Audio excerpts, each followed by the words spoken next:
Bonjour. 1 Thessaloniciens, chapitre 4, verset 3.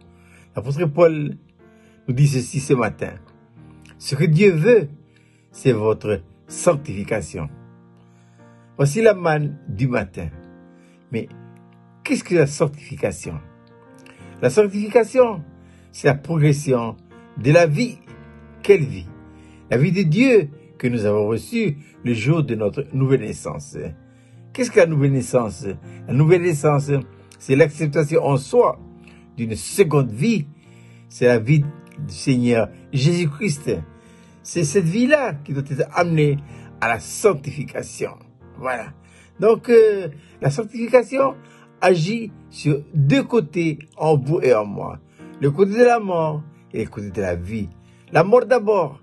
Et pour que la mort vienne en premier lieu, quelque chose en nous doit subir un réglage.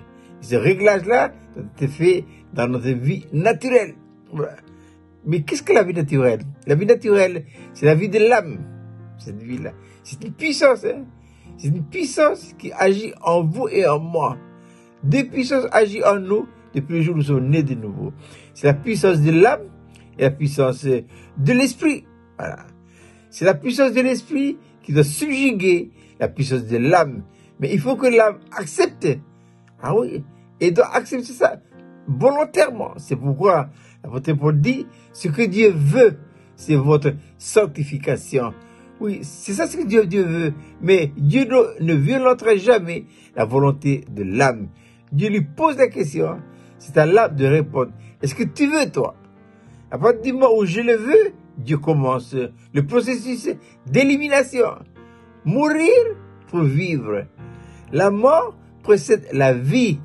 La mort à moi-même, la mort de ma vie naturelle pour céder la place à la vie de Dieu. C'est cette vie-là qui doit être amenée progressivement à l'état d'homme fait, à la mesure de la statue parfaite du Seigneur Jésus-Christ. Mais le Saint-Esprit et la croix ne travailleront jamais en nous sans notre accord.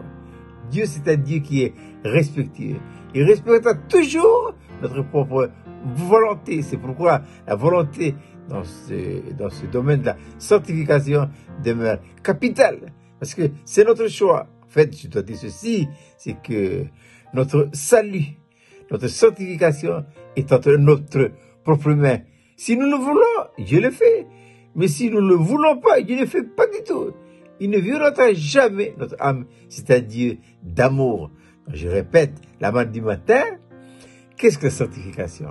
La sanctification, c'est la progression de la vie de Dieu en vous et en moi. Et c'est ainsi que par cette œuvre progressive de sanctification, par le Saint-Esprit et la croix, que nous sommes amenés petit à petit à la pleine maturité. C'est-à-dire que nous devenons semblables à Dieu, non pas une ressemblance physique ni physiologique, mais c'est une ressemblance spirituelle.